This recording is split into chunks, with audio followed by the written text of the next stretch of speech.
All right, well, here's a update video on the 1980 Cabover everybody keeps asking about. I did some work to it recently, finally test drove it. I'll walk you around, show you what I did. I added a fuel tank, whole new fuel tank. We cut the other one, had to get different brackets on the frame, get it to fit.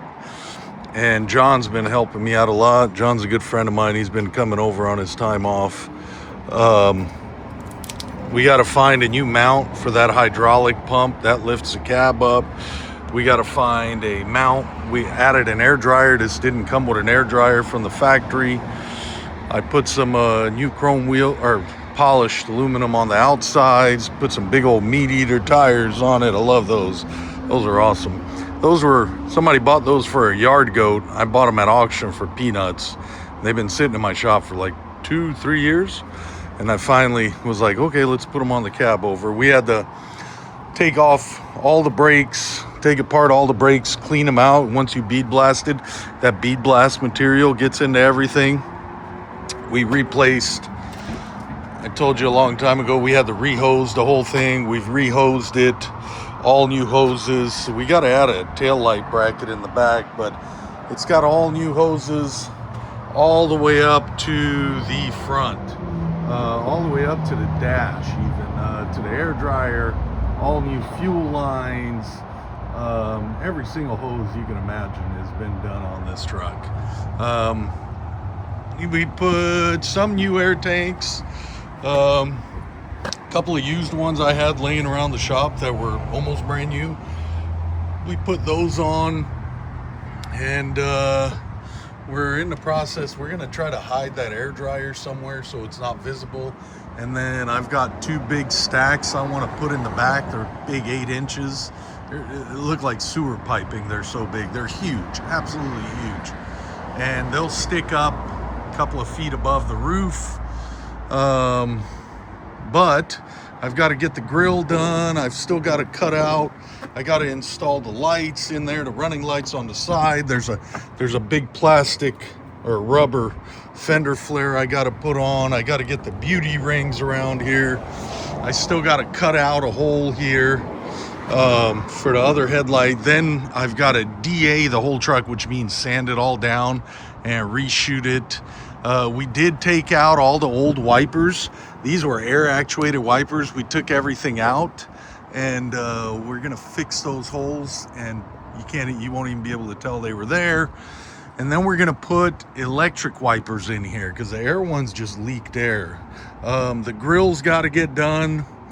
We did put a new bumper on. I started kind of polishing. You can see polished versus non-polished. One of these days I'll finish polishing it. And this was a free 99 bumper I got from a friend because of that scratch. You can't argue with that, man. Come on, free, and it's straight. It was brand new, never installed, but dropped inside the shop, and they just didn't want it, so they gave it to me. And I've got new aluminum wheels we're gonna put here. I've got to finish trimming this. Got to cut that corner, cut this corner over here. Then we're going to do more paint work over there. But yeah, she's a runner. She's a driver. We've got here's the inside. We're still working on it. We water tested it to make sure there's no leaks. Here's the back of it, what it looks like in the daytime. Looks really good. Chris did outstanding woodwork, man. Look at that beam up there. Come on. How many Cabovers you see with woodwork like that? Not many. I've never personally seen one, but he did such a nice job. That's gonna be like a command center. We're gonna hang a CB from there, maybe hang an AM FM radio, put a speaker up there. I don't know yet exactly, but that's all supported, very heavy, supported to the roof, so whatever you bolt into that will hold all the weight you can imagine. Still working out on the wires. There's the air lines. We're slowly getting to it. I've got a lot of trucks I work on, my own trucks, just a lot of stuff. I've got a dump truck I just finished. I've got a bunch of video series on that. Here's the dump truck. I just finished that. This was a really cool project, but I'm not gonna ruin it for you. I'll just give you a quick view. But anyway, this is the update on the Cabover. It's running and driving under its own power. It goes down a road. Because it has a straight pipe right now, the jakes are unbelievably loud. And one thing I did notice about this engine is the same that 1983. Here, I'll show you this. This is my 1983 Peterbilt. It used to be a over-the-road truck. Somebody converted into a tow truck. Then I got it and removed all the tow truck stuff off of it. But this has the same engine as that. And this one though has a much smaller turbo, much smaller radiator, and a much smaller water piping system for some reason. This one was built by a mechanic. The guy was a mechanic who owned it, so he did a lot of work to it. That just seems like a much bigger turbo to me than what was on there from the factory, but I could be wrong. If you know, by all means, chime in. We've still got to, you know, change the filters on it. We've got to paint the frame up front. That's only primer to match the frame into the back. If you noticed, I stopped over there at the luber finder. We got to check everything, but the oil's like brand new inside. We're still working on lumen stuff. John's been coming over and he's been nitpicking this truck like you can't imagine, just slowly going over it. And this truck, I removed all the water system for the heater system out of it. This doesn't have no heater and no AC. It used to have a heating system and it used to have an AC system, but I removed everything. So now the only water is the water going through the engine. And that's it. We're gonna put an electric heater in the bunk because this doesn't get used, you know, over the road at all. We're gonna put an electric heater in the bunk and no AC. You're gonna get a fan up top and that's about it. But we're slowly, you know, picking away at it. We still got a lot of looming and some of the wires get heat wrapping on them because they're real close to the engine. But here's the engine bay. I don't know if you guys remember what this truck looked like when I got it. So if you go through my videos and click on a video, you'll see what it looked like when I got it, and you'll understand how much work went through. I got to take that piece of masking tape off. You'll understand how much work went into it to make it look the way it is right now. Here's the trailer connections. I'm gonna hook all those up. We removed the air filter box. There was a huge air filter box on this engine that sat in between the cab and the engine. I took that off just to get more airflow in here, and we're gonna re-pipe that turbo to bring it back out here, and then hook up a air filter out here. And then I might even pull this transmission out. I've got a spare 10-speed, a really nice modern 10-speed. I might pull this transmission out and put that in there. Or I even have a spare automatic out of another dump truck. I might even put an automatic in here. I don't know. But we're still working on it. That's why this transmission didn't get any paint on it, just up top, because I wasn't sure exactly what I was going to do with it. But there's the underneath of the truck. You got to remember, this is a project in between projects. I've got all kinds of stuff I'm always working on, and this is always the last one to get any attention, but it's getting work done. We changed the thimbles to be able to put aluminum thimbles on, or aluminum wheels, because these are bigger.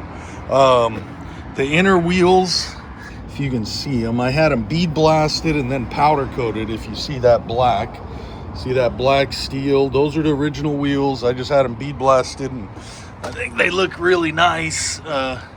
You know, black and chrome, and or black and polished. And I still want to paint the hubs, touch up the hubs, but it's getting there. It's just a lot of work. These are all spare parts I had in my shop laying around: the wiring, the paint, the mud flaps, all things I've had from different projects over the years, and I've just been hoarding them, slowly hoarding them. This tank is one of the few things I bought for this truck. I bought this at the local junkyard. This came off a Freightliner, and I just wanted a much smaller tank. The other ones were about 5 inches lower, maybe 6 inches lower, and just didn't, zero ground clearance. I didn't like that, but if you look at it now, you can see how much ground clearance this truck has off the ground. So I really like that. It's a short wheelbase. I'm gonna get some really big meats on the front to match those. I just got to get my butt in gear and go buy them and put them on. And I've got aluminum wheels on the front, and then you can see we put the mirrors on, we put new lights, we're slowly picking away, putting new bolts on everything. We got to put the antennas, big chrome visor. We got a lot to work, a lot of work to go, but it'll get done.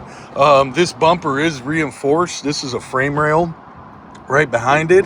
So the original bumper was made out of steel, and it was probably 70 or 80 pounds. Okay, the original bumper.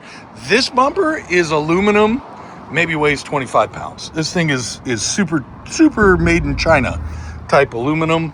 So we reinforced it. This is an old frame rail we torched. It actually goes all the way from here all the way to about here. You can see it back there, and that gives this, here's the other part of it. So I feel sorry for any deer or anything that jumps out in front of this bumper, but I'm working on it, slowly taking time. A lot of shops helped me with this.